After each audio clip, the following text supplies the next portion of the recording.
Maya. And I'm Akira. And you're watching Dante's Boxing Nation.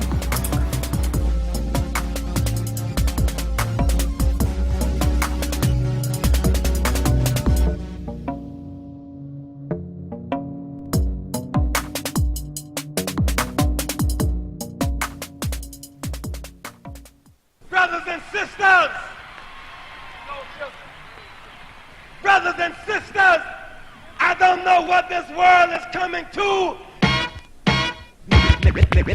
Hey yo, check this out, this is Flavor Flav, and if you want the whole truth, and nothing but the whole truth, so help the whole truth. Hey yo, you better listen to Dante, baby. Dante!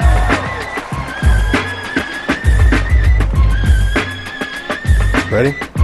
What's going on, guys, and welcome to another great edition of the Dante's Boxing Nation Show. I am your host, Dante. We're about to get it in, guys. We got a whole lot of boxing to talk about, as always. And first things first, I always want to say thanks to all my followers, everyone watching these videos. For you fans that love the radio show, we're going to keep it going. I also want to say, for those of you guys who keep asking about the shirts, we're going to sell some more shirts. I'm going to get some more shirts in, and I'm going to go ahead and put them on the website, nationboxing.com. Now, once again, guys, that's a great way for you guys to show support for what I do. This is a full-time movement, you know what I mean? So if you want to show support, you can buy those shirts, or you could even donate to the website. You could donate in the description box on my channel, all right? So let me go ahead and introduce the panel as we always do. Let's go ahead and start with my man on the phone lines, my man A.K.A. Rap King. Go ahead and subscribe to his YouTube channel. That's a brother always speaking the truth. And in the studio, right over here to the right, I got my man, boxing manager, Miles Bailey in the building. What's going on, Miles? How you guys doing today? All right. And I got my man over here right next to him from the Boxing Boys. My man, Sean, is in the building. What's going on, Sean? What's going on? Thank you. All right. You guys can subscribe to the Boxing Voice as well, man. So let's go ahead and get into it. Can't forget about my man, DJ George. What's going on, George? Spinning them and mixing. All day, baby, all day. So let's go ahead and get into it, y'all. We have a lot to talk about. Let's just start with you real quick, Miles. Go ahead, because, you know, you be telling me some deep stuff, man, about all of that, the cats that you spar with, because not only is Miles a boxing manager, but he was an amateur boxer, and he was around all of these fighters. Go ahead and just, you know, elaborate on that, if you will, man, and let everybody know what you've been up to, Miles. Yeah, well, we're going to go back to the 80s when I came along with Farad Pinchback and Mike Tyson. They went up to Colorado Springs, and they won the juniors up there. And then Mike went on, of course, everybody knows his career. But then I fought in the Golden Gloves in 1982. I lost to a kid named Felix Rosado, who went on to win it 2 years in a row, and lost to John Meekins, who lost to Mildred Taylor. But I came along with a whole bunch of guys back then where Tunde Foster, Ronald McCall, Owen McGeechee, and Ronald beat a guy by the name of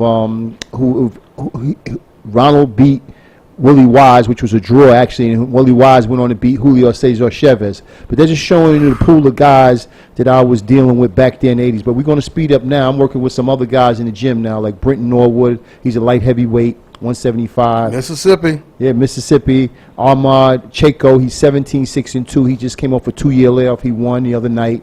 He's 17-6. 2 draws, 12 knockouts. He wants to fight. And also my man Mike Hunter. Mike Hunter, he's really not getting his due because nobody really wants to fight him. But he's supposed to allegedly fight in February. But what we're going to do is try to push it up quick, because I'm going to talk to Steve Wynn and try to do something over there, because myself and Evander Holyfield working on some deals going to China and Dubai, and Riddick Bowe wants to get in with us, and Ray Mercer. So that's what I'm bringing to the table. But we're going to talk a lot more about what happened over the Manny Pacquiao fight, and we're going to get to that. But that's just me for now, and we'll get on as we go on. And the Kovalev-Ward fight, which we're going to really get into. Yes, we That's are. going to make it really delicious. Absolutely, absolutely. So you guys going to be hearing a lot from my man Miles Bailey, man. So let's go ahead and let's go ahead. We could go ahead and switch it up right now. I'm going to have them switch seats. I'm going to get my man Sean over here.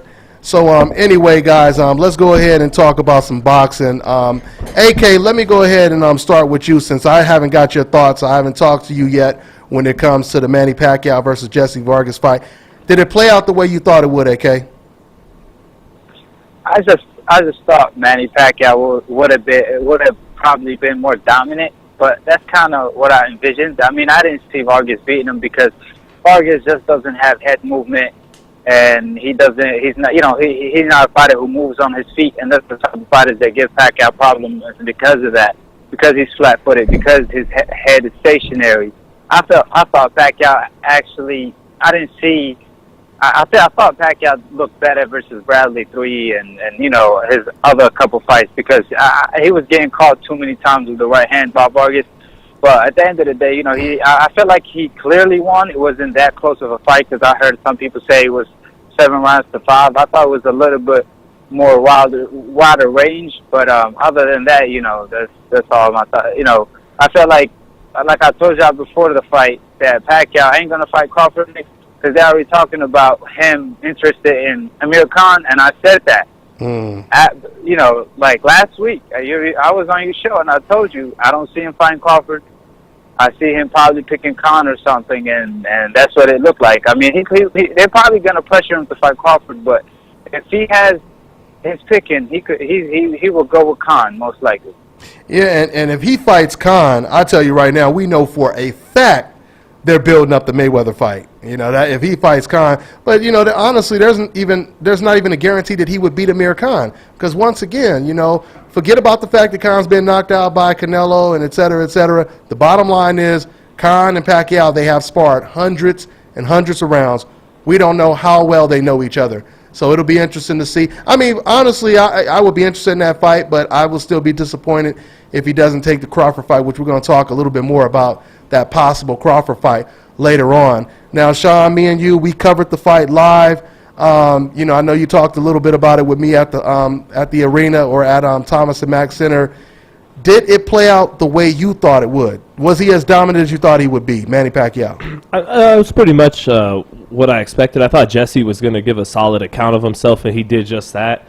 I thought he was going to show people that they were a little too harsh on him coming into this fight, and I think he did that. He boxed, especially the first half of the fight. I know there was a knockdown, but you could have had Jesse winning 4 out of the first 6 rounds, definitely 3 out of the first 6. Mm-hmm. So it was really basically an even fight halfway through. But this was the Pacquiao that actually, I'm going to put it bluntly, I think Pacquiao has lost a step. And usually when people say that, as you know, they have an ulterior motive with it. But with me, I'm always just calling it like I see it. And although our sport is so subjective, it's not like basketball. Mm-hmm. I brought some stats to try and back it up, Okay. And against Vargas, he only threw 408 punches. He threw more punches against Floyd Mayweather. Interesting. That's interesting stats. I mean, but I don't know if stats really tell it all, because they don't. Once again, styles make fights. You had a young, tall, 5'10" fighter like Jesse Vargas, who did a great job of keeping Manny Pacquiao at the end of his punches. Mm-hmm. It was a chess match. Even we heard Jesse Vargas say it in the press conference. It was Jesse's right hand versus Manny Pacquiao's right hand. Jesse didn't really give Manny Pacquiao a lot of opportunities to be a volume puncher, as far as I'm concerned. He didn't really want to go on the inside. He wanted to just catch him with the left hand all night, So, yeah, there's no doubt about it. He didn't look fantastic. I thought he looked, but I did think for Manny Pacquiao, still looked good. That's what see, that's what I'm about to say. I think for Manny Pacquiao being Manny Pacquiao, he looked great. I thought he looked good. I don't know. I think it's a case where, for example, to use the NBA as a sport, it's a lot easier to measure the NBA. You just look at the stats. Yeah. That boxing's not like that. It's not like that. I know that. Like you said, it's very subjective. And once again, I mean, because I think depending on the opponent, you put Manny Pacquiao in there with the right guy. You put them in there with a guy who's flat-footed, an aggressive fighter. Maybe put him in there with a Ruslan Provodnikov or someone who just comes forward like that, or a volume puncher. I'm thinking you're going to see the greatest Manny Pacquiao ever, because he'll be able to use all his angles. He'll be able to throw a lot of volume punches, but he couldn't really do that with a fighter like Jesse Vargas, I don't think. Well, I mean, go ahead, AK. The only thing, if Pacquiao only was comfortable fighting in the inside, I feel like he will murder Vargas.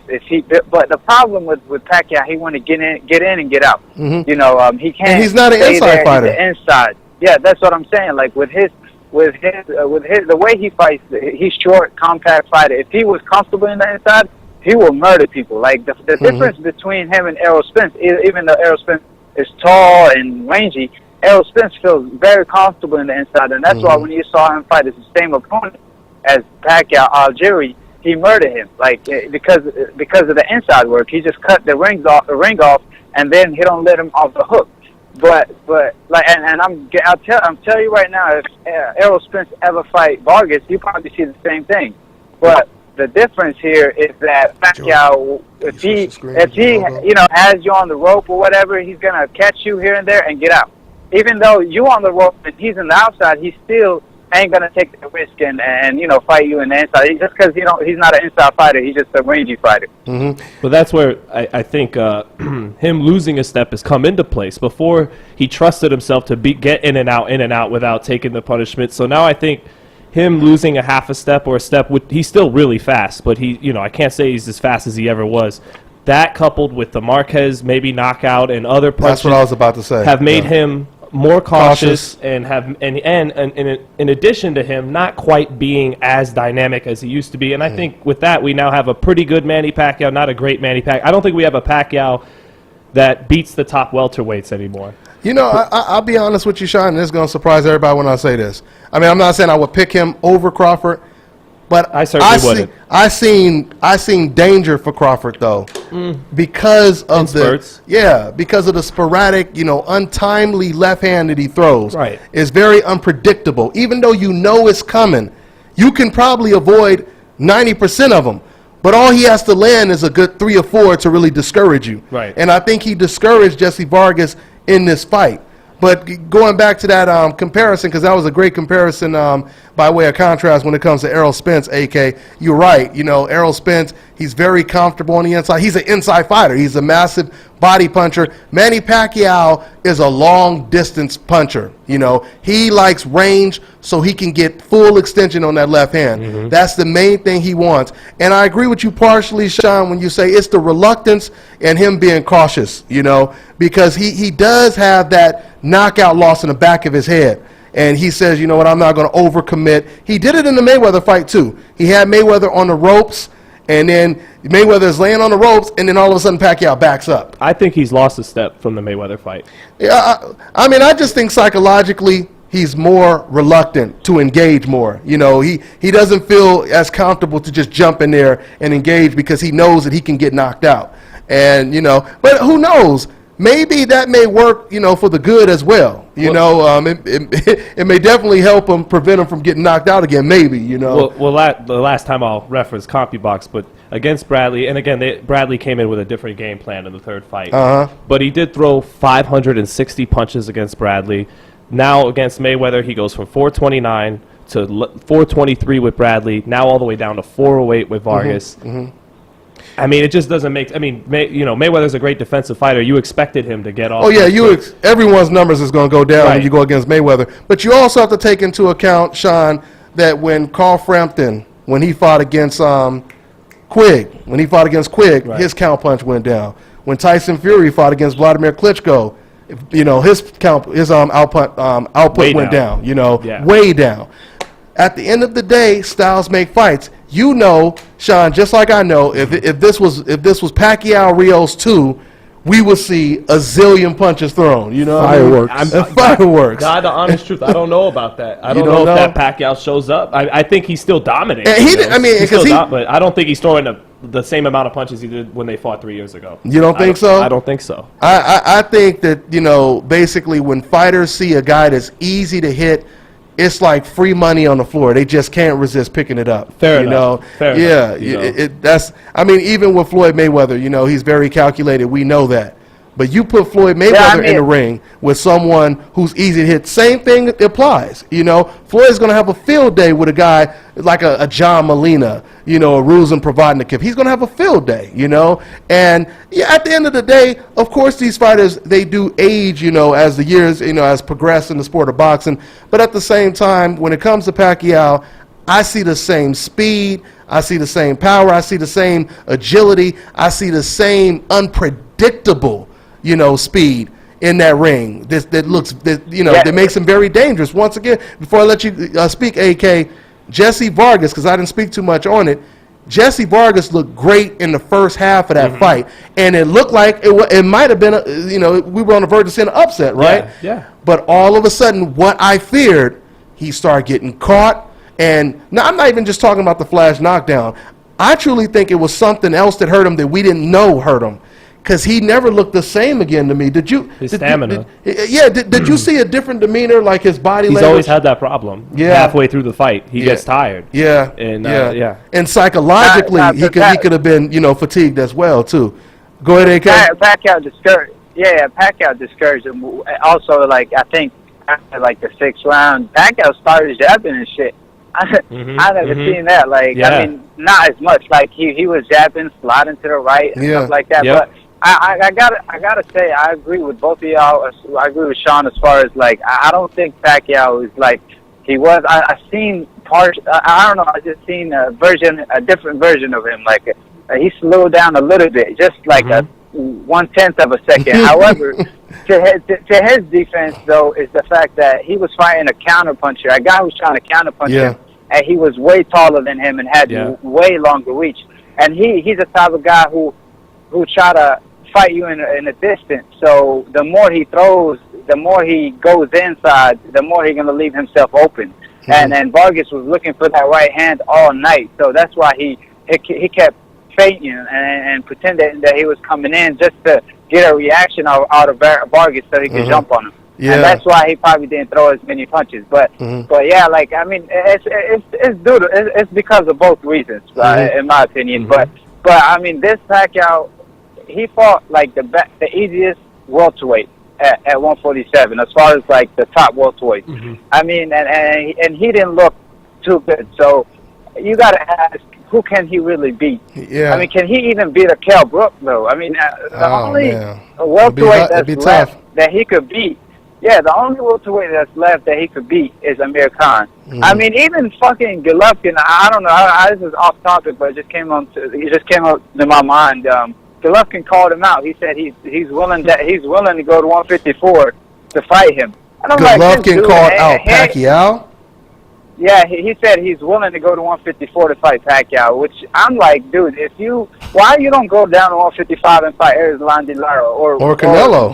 Canelo. Yeah, like Lara will move up in weight. Canelo will move up in weight if you take the fight for $10 million. But you will call Pacquiao out, to fight him at 154. I mean, it's looking ridiculous for Golovkin, making statements like that. Yeah, these cats don't think before they open their mouth. They don't realize they're going to be held accountable for everything they say. A microphone will always be in their face. They're not like internet fans, where internet fans, they can say whatever they want because they remain anonymous. You can't do that when you're, a professional boxer or any figure, in the sport. But, I mean... Pacquiao moved up 10 weight classes, man. I mean, the guy moved up 10 fucking weight classes to do this freaking 5'5". I mean, Floyd Mayweather moved up 5 classes. I mean, how many weight classes do I want these guys to move? And can't fucking Golovkin just move up one freaking weight to fight the guys on 168? Yeah. Or at least take the fight with Canelo, or Jacob for 40-60. I mean, to prove himself. I mean, it's getting ridiculous at this point. No, absolutely. But let's go ahead and get Miles in the mix. Miles, so what was your reaction to Pacquiao Vargas? It was good for the first few rounds where Vargas looked well, but as they went on, I thought the class started to set in where Pacquiao started to show his experience. And once Vargas got caught a couple of shots, he just realized that I'm not in the class of this guy. So that's what it all boiled down to. And then again, he gets tired as he moves on, and then he just wasn't in this class of fight. When he beat Saddam, that was a whole different fight because Saddam never had been anywhere. So when they stepped him up where he was supposed to be, it showed. And Manny was with all the tough guys through his career. You see, from Mayweather to Marquez, we can go on, and he's done it. So that's how that played out. Hey, Sean, isn't it crazy, though, on the flip side, when you look at experience versus youth, and we see, experience won the fight, but then in the co-main event, youth won the fight over an experienced Nonito Donaire. How much of a surprise was that? I did think Jesse was going to win that fight. I actually thought Jesse in the second half of that fight, after fighting the cautious first half, was going to pour it on the older guy more so. but I still thought he did enough to eke out a decision. I thought the cards were too wide.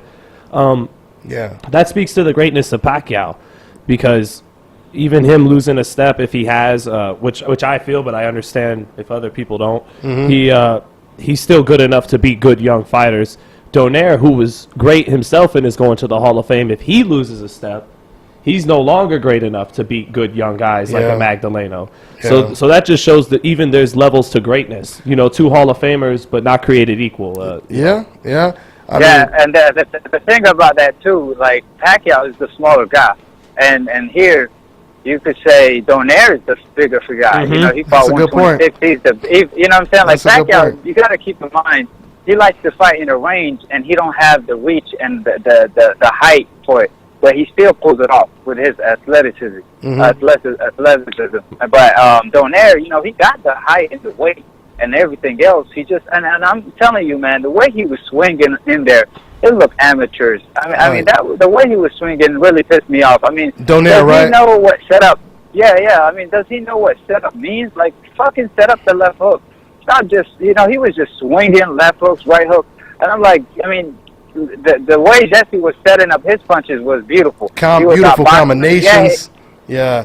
He got caught here and there, but at the end of the day, I mean, I felt like he looked really good. I mean, he wasn't afraid to let his hands go. He was just setting everything up mainly with his jab, with body shots, then headshots. But Donaire, on the other hand, out of nowhere, he was just throwing left hook, and I'm like, anybody will see that coming. I mean, especially when you already know that this guy has a crazy left hook. You're gonna do your best to avoid it. I mean, he don't even try to set it up, and that was really disappointing to see. Yeah. And after Rigondeaux really took his soul, and then basically X-Men Walters finished him off. You know, that Donaire is completely done. You know, the way he looked was horrible, and then I feel like that he should retire at this point. But I would like to see Jesse versus Rigondeaux. I mean, you know, that'd be a great fight. Nice fight right there. You know, what else is left at 122? You know, I mean, just fight Rigondeaux. And it looks like Jesse can make 122, as small as he is. You know, it looks like he could possibly make it. He makes it. Yeah, everybody has a problem making weight when it comes to fighting Rigondeaux, but he can make it now. Well, let me say this when it comes to Nonito Donaire, because I got a lot of love for Nonito Donaire. Oh, super cool guy every time I meet him, man. Awesome guy. He'll do an interview anytime, you know, when it comes to, you know, talking boxing and et cetera, et cetera. But it is sad to see, you know, the fact that you're right, AK. All he did was just follow Jesse Magdaleno, and threw one hard punch at a time the whole night. He never tried to put anything together. It was just either one hard lead right hand that he hardly ever landed until the later rounds, or he was throwing one hard-ass left hook that he rarely ever landed, while Magdaleno was destroying him with his right hook. Yes. The whole night. Checked him with it all night. Beautiful right hook. He checked him with it, all different types of right hooks.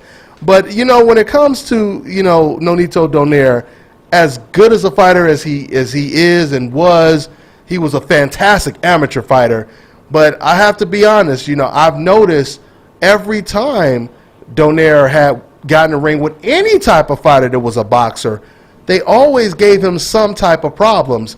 You know, and it's not just him. I mean, boxers give everyone problems.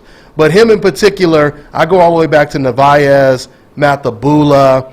He even fought an Armenian guy a long time ago. I remember watching that on Showtime. And this guy was outboxing the hell out of Donaire, and then eventually Donaire, you know, he got back, you know, he got back in the scorecards, and I don't know if he knocked him out late, but you know, so it doesn't surprise me. I'm not going to make it sound like, you know, I predicted this because I was neutral. It was very hard for me to, you know, to gauge where Magdaleno was psychologically and mentally to make a transition like that from prospect to fighting, you know, somewhat of a very experienced, I almost said legend, but a very experienced former pound-for-pound fighter. You know, and now the question is, does Nonito Donaire just become a gatekeeper now? If he continues on, that's what he is. Yeah. But part of why I think he looks silly against Magdaleno is because he, in his prime, what we would call his prime, he was a huge fan of Roy Jones, and like Roy, he didn't do too much fundamental stuff to set up his bombs. He relied on natural God-given athleticism, talent, really. So once that started to sap away, this is what, kind of like Roy, this is what you're left with once the talent starts to dissipate, because they didn't get by on fundamentals for the longest time. Yeah. And only difference I agree with all that. Only difference I would say with Roy, to me, It's better, but I'm just saying. Yeah. Everyone always talk to people about this, but Roy just got hit with that one left hand that beat him to the punch. It wasn't so much. Yeah, he threw his right, Tarver threw his left at the same time. Tarver's got there before his straight, and that was the difference. Yeah, he can never go ahead. He can never come back from it.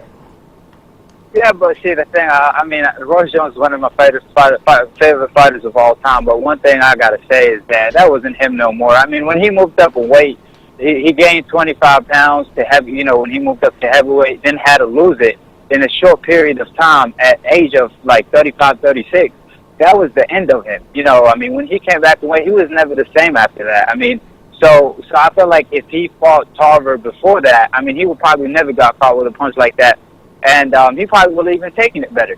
But it's the fact that he gained that weight and all that muscle and then lost it is that what really destroyed Roy Jones. And I got to say, Roy Jones really had some crazy skills along with his athleticism. He even, he was setting up shots, not just throwing it out of nowhere. Donaire, the difference here is just that you could tell how he could win the fight. You could see he got the power to hurt his opponent. You could see he relied on his power before, honestly. Way too much. A lot of times, Donaire relied on his power. But when he fought Darchinian the first time ever, I remember how he knocked him out. He looked spectacular in that fight. Yeah. And then after Rigondeaux took his soul and he fought Darchinian at a bigger weight. Looked like shit. Yeah. He looked like shit. I was like, what the fuck is this? Yeah. I couldn't believe it. I thought Darchinian was the washed up fighter, and he made Donaire look crazy. And that's what I'm saying. It's like part of him is not there no more. Like I said, it's like he's just swinging out there in there. He ain't trying to set up anything with no jab, with right hands, or feint. He's not even feinting. He's not trying to cut off the ring. He's just walking in there like a mummy, taking shots and swinging wild, which is kind of hurt to see. Like I like Donaire as a fighter, and to see him go through that. At that point, I just really want him to retire for the sake of his health. His health. Something is wrong. To be honest with you. I agree with you guys. He's not the same anymore. Miles. Can he regain what he used to be, or is it just a done deal now? No, I think it's over, because this is what happens to the fighters when they get 34, 35. Not all of them, but most of them. If you go from history, from Ali to Sugar Ray to Roy Jones, just like he just elaborated on the point about going up in weight, those are killers. So wherever he's at now, he's on the other side of the spiral when it's all downhill from here. Yeah, that's sad. And it's sad when people, you make all this money. Like I always hear Miguel Cotto. He always says it like, hey, this is the only thing I know. This is the only thing I know. So it's like you can kind of empathize with the boxers when you hear him say that, because, you worry for them. How are they going to make their money, once they retire from the sport? But Miguel Cotto, he don't have to worry, because he got millions in the bank. But, Donaire, he's young. He's not a zillionaire or anything like that. So, hopefully, I wish him the best luck. Oh, yeah, and I forgot to say, I meant to say this at the beginning of the show. Our prayers goes out to Roman Gonzalez's trainer, Arnulfo Urbano. I hope I pronounced that right. But he was just declared brain dead today.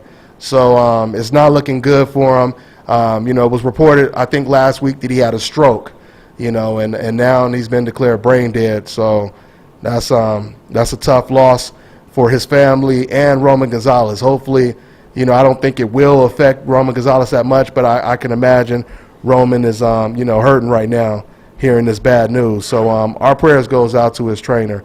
But with that being said, let's talk about Pacquiao. Sean, Pacquiao, he said that he'll fight Crawford at 140. Everyone has been talking about that. Yeah, he said he'll fight him at 140. It was just reported to I think late last night. I seen it. Okay. He said that he'll fight him at 140.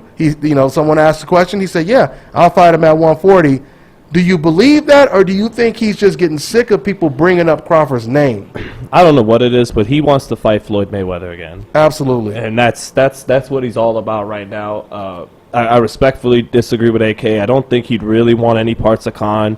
There's risk there and not a whole lot of upside for that. That's the same reason why when people said, "Oh, Canelo's thinking of fighting Brook," I doubt that, because why? Very little risk for a guy coming off a loss, or very little reward for a guy coming off a loss, but he could still lose anyway. So there's not a lot of reward.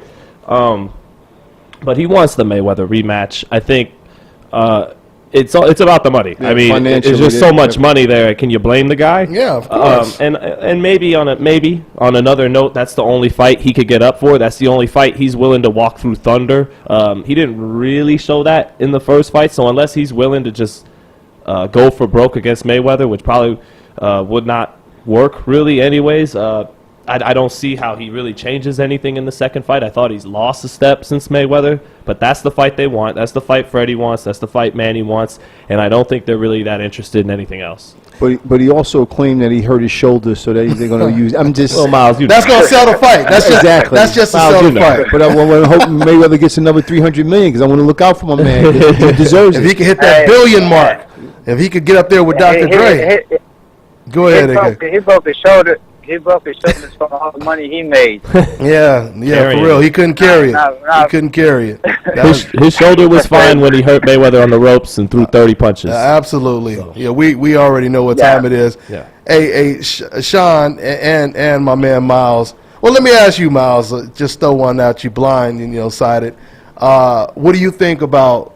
What was your reaction when Floyd Mayweather showed up ringside to watch Manny Pacquiao fight? What do you think the implication was? Well, he was showing the world that he's still in the game, that he wants to fight, and also I wouldn't blame the man that can make in the neighborhood of $300 million to fight this guy again. It's a no-brainer. So anybody knows about dollars and cents, he did the right thing to show up. So to say my interest is still here, I want to fight the man, and also to put the naysayers away that said that he didn't win the fight. Only a couple of people said it, but he wants to make sure, and also he wants that 50th win. And again, nobody blames him for that. Yeah. I mean, and if you could get it against someone like Pacquiao, but I guess at that point it doesn't matter, who he fights to get it. Speaking of that, because you remember this, Miles, when Larry Holmes was in the same situation. Exactly. 49-0. What do you? Some people believe they're not going. Somebody told me they're not going to let. Yeah, against Spinks, but someone told me they're not going to let Floyd, get that 40, that 50. They're going to do the same thing to him that they did to Larry Holmes. What do you think about that? Well, now it's a whole different era, and actually that fight was really close. Spinks actually just, I guess, not out jabbed him, but he out hustled him, and leave it like that, where Manny would really have to knock Floyd out, because the style and the defensive fighter is Larry Holmes wasn't that kind of guy. He was hitting that 35, 36-year-old mark at the time. Spinks was an up-and-coming guy, was a faster light heavyweight coming up, and he just out hustled him. So I don't think Manny can do that. So Floyd's looking pretty good for this 50th win. That's what it is, man. But is it going to hurt Floyd? Has he been in the gym? Yeah, he's been in the gym. He's been training and he's sparring and everything. Yeah, he's looking good, and Floyd is doing his thing. But he also sees this is an opportunity to make some money, because in 4 or 5 years, I don't think this opportunity to be here, because he'll be 45, 46 years old, and like when Sugar Ray came back, he really hurt himself taking them 6 years off, and he looked pathetic against Camacho. Yeah, and Norris. Yeah, and Norris. Yeah, absolutely, man. So yeah, we'll and he also Freddie Roach, real quick, and Freddie Roach, he told me on camera that Floyd surprised him, came to the wild card gym and watched sparring over there. So I thought that was interesting as well. So we're definitely looking at a possible rematch. Go ahead, AK. That's some class from Floyd, by the way. Oh, of course, he's been showing a lot, man. I mean, he shows up at the fight.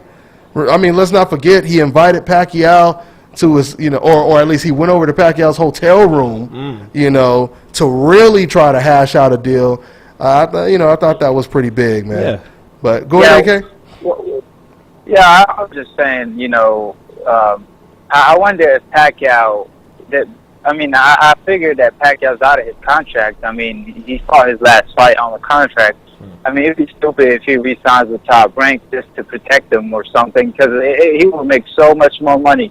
I mean, if he fight Floyd Mayweather as a free agent and just go in there and be his own boss and let TMP promote the fight, and he just get his purse. I mean, I mean, that's to me, that's like the right thing to do, you know. But who knows? But I want to ask y'all a question, and this fight, I'm really looking forward to it. Lomachenko versus Walters. Who y'all got picking? Because I don't know, man. It seems like Lomachenko. Everybody keep asking him about fighting Pacquiao, and it seems like they already kind of like overlooking Walters. Yeah. Or it seems like they're gonna rob him almost. You know what I'm saying? I mean, I hate to say that but then if you look at Walter last fight, he won it, but he got robbed. If you look at Lomachenko versus Toledo, it was very close, and the fight wasn't that close. So it's like, and HBO loved the shit out of Lomachenko. They were trying to lowball Walters, and when they gave him the fight, they made sure to take the fight after Walters came off a long layoff, you know. But what's y'all opinion about the fight? Who y'all picking, and what do y'all think? You know what, AK, and I'm gonna be honest with you. I know everyone else probably has a pick. That one, I'm not really sure yet. I don't even want to lean towards anybody right now. I want to go home and I want to watch some more fights on both of them because I know when I went to the Mayweather gym, everyone picked Lomachenko. Everyone but one person, they all picked Lomachenko hands down. And me, it's like I look at it two ways. I see Lomachenko easily outboxing Nicholas Walters, but then at the same time, I wonder how does he deal with the size and the aggression, but not just regular dumb aggression. We're talking about intelligent aggression with an educated jab, a long jab, a guy who's accurate and aggressive. You know, what I noticed when I watched Lomachenko fight, of course, Toledo, but I also paid attention to some things that was going on when he fought Rocky Martinez. You know, a lot of people get mesmerized and hypnotized with the knockout, and they don't really look at what takes place before the knockout.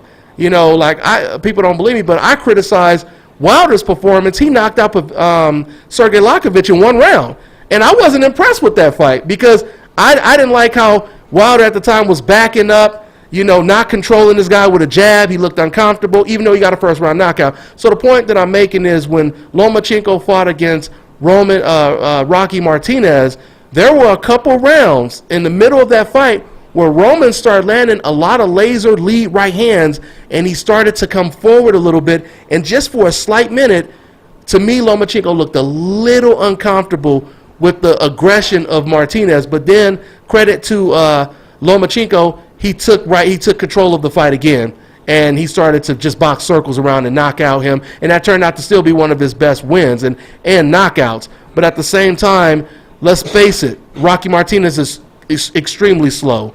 You know, he doesn't have the footwork or the type of speed, coordination. And accuracy of a Walters.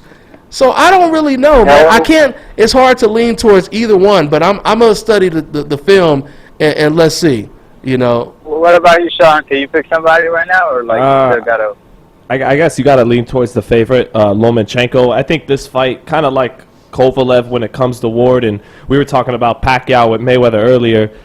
How competitive the fight is going to depend on how much the aggressive guy is able to impose himself, how much he's willing to take. Ain't that right, Miles? The guy who's the aggressive guy is usually fighting an uphill battle because he's got to take punishment to get his in. Correct. And as we're talking on that note, we are coming close to the Kovalev Ward fight that Sean just elaborated on, and we really should get on to that because that's going to be the fight of the year. And I like Kovalev personally. I'll let these guys talk, and I'll come in and finish why I like Kovalev. You just made the conversation more interesting, but we'll get back to that. Go ahead, Sean. But real quick with Walters, he's definitely a live dog. The layoff's going to hurt him, like you said, AK, big time. But then that's part of why I'm picking Loma, his activity. But he's got power in both hands. He does move his head, and he does have a jab. So if he has tools to really work with. If he could put them all together, Lomachenko's going to have hell on his hands. Yeah. This is they're both, to me, they're both going to have hell, but, you know.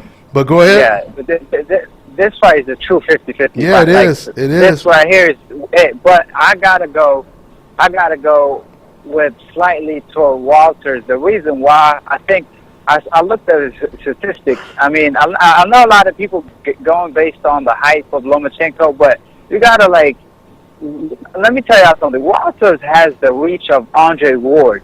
That is crazy. I mean, that is crazy. He has his does have a reach long is bigger than. Yeah, he has longer reach than Floyd Mayweather, and he fights at 130 pounds. Lomachenko, on the other hand, has short reach. So even on the outside, I don't see him getting outboxed like that because at the end of the day, he has a good jab and a good one too. So and a lot of freaking power, and he's very strong. And then another thing, he's gonna back Lomachenko up doing that. And then Lomachenko doesn't fight at his best off the back foot. He's more. He does his best when he back you up. You know what I'm saying? Even though he's a boxer, you would think he's better off the back foot, but he's kind of like the inverse. He fights better off his front foot. But another thing, like I said, Walters could fight in the inside, has power. The only thing is the layoff and the weight loss. But I heard that he's really in good shape and stuff. So I'm leaning toward Walters. However, I don't see him knocking out Lomachenko because Lomachenko got a hell of a good defense. And, you know, he's very skilled, so I don't see no knockout. But I do see him getting robbed, I think, in a close fight that he pulls off. I feel like Walter's going to pull the fight off and might get robbed. That's my opinion. That's what I see. But, yeah, it's going to be a hell of a fight. But because of Lomachenko reach disadvantage and the fact that he likes to fight in short distance and you know, give you a lot of angles, he might run into a couple shots, but he might, on the other hand, just dance circles around Walters. Yeah, which will be impressive. That's why I can't wait for this fight. Yeah, absolutely. Great fight. And me and Miles was just talking about it's crazy how fast the time, you know, flies when we're doing this show. But I want to say something else before we jump to Ward. You know, I think what it really comes down to with Lomachenko is he uncomfortable after watching the Salido fight? We're going to find out, is he just uncomfortable with aggressive type of fighters? You know, aggressive styles fighters that just won't take no for an answer and they keep coming forward? Or was he just too inexperienced at the time he fought Salido? And, you know, to me, that's the biggest question mark in this fight right now. If it wasn't for Loma losing to Orlando Salido, I think I would pick him hands down to win this fight. You know, but we're going to find out after this fight. And I tell you one thing right now, if Loma does beat Walters, I don't think I would ever pick against Loma after that. You know, so that because this is a big win. Matter of fact, I truly believe the winner of this fight, you know, they should be top five. Top five, absolutely, pound for pound. So, you know what, let's go ahead and tackle that real quick. You know what, but before we talk about Kovalev Ward, you know, because that fight is on the 19th. It's, DSG. It's you got DSG this weekend. Right? So I'm glad you brought that up. Sam Vargas, does he have any chance? He got knocked out by Errol Spence, you know, but you never know when karma going to show up and knock your ass out, you know what I mean? So, I mean, at least we have some kind of fight to watch, right, Sean? Yeah. I mean, so it should be pretty interesting. I mean, ideally for Danny Garcia, he does what he did with Rod Salka and not what happened with Mauricio Herrera. And I guess with Danny, that's not out of the question because he hasn't really looked top tier since Matisse. So, but Danny needs to get back on track. We don't know if it's been the opponents. How much we do know it's been the opponents, but how much of it has been the opponents? How much of it has been Danny? For whatever reason, not getting the best out of himself because he damn sure needs to be getting the best out of himself in preparation for March against Keith Thurman. Yeah, you better be ready for that. You better be ready.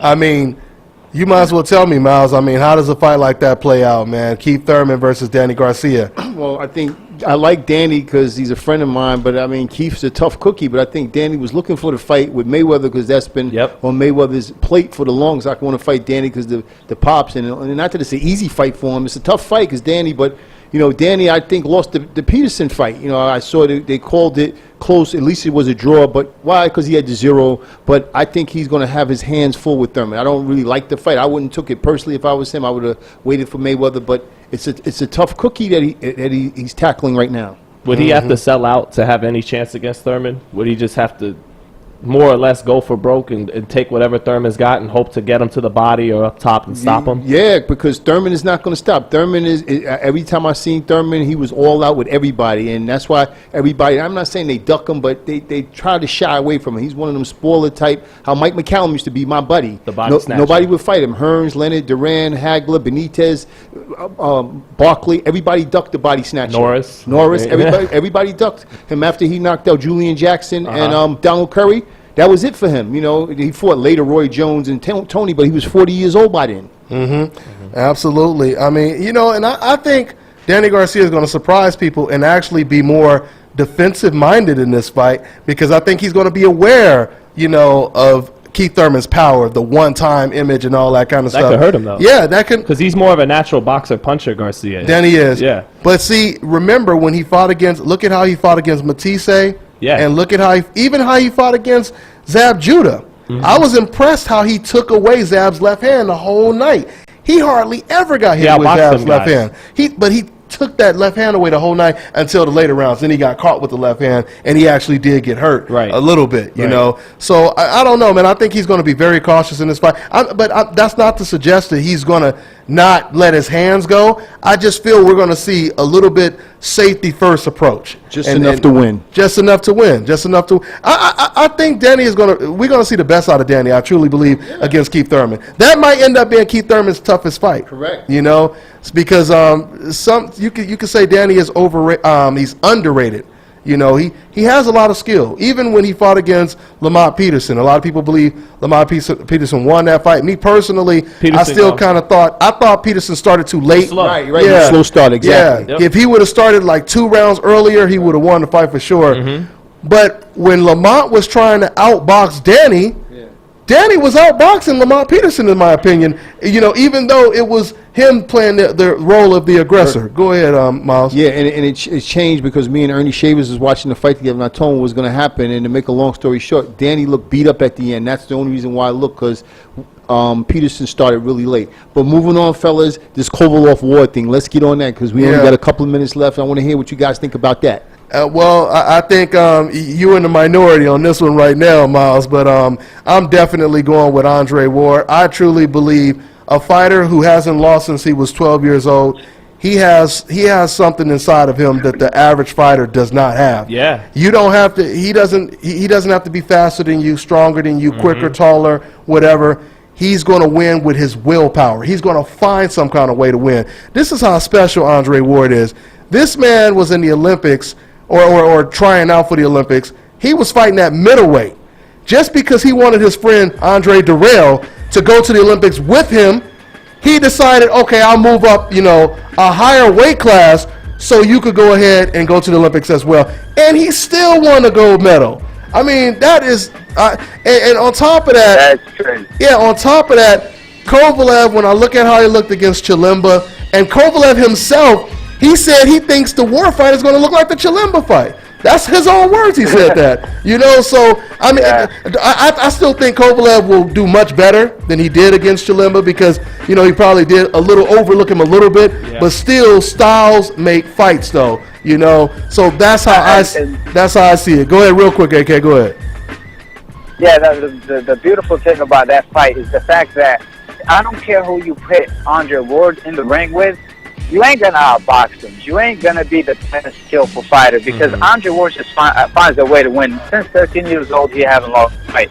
So no matter who you would have put him in against at 175 or below, you ain't going to find anybody that can match him skill for skill. But because of Kovalev, the things that he brings to the table, it's crazy, out of this world power, is what makes it intriguing because if he lands, you be like, oh, what's going to happen, So that's why to me it's 65-35 for Andre Ward, just because Kovalev, he has a puncher chance, and you got to give that to Kovalev. I mean, the only way he could win this fight is literally by landing a shot and hurting Andre Ward and knocking him out, and he has the power to do it. I totally agree. Yeah, it's just he can hurt him. Can he land that shot? It's not just a shot. He got to land that perfect shot. Yeah. It can't just be a regular shot. I think but it's going to be hard because of Andre Ward. He's aware of that, and you got to keep that in mind. But if we have time, if y'all want to discuss we only got Well, we only got a minute left. We gonna have to bring it up on the next one. But go ahead, Miles. Yeah, real quick. I talked to the great Eddie Mustafa today. We discussed it, and part of the problem is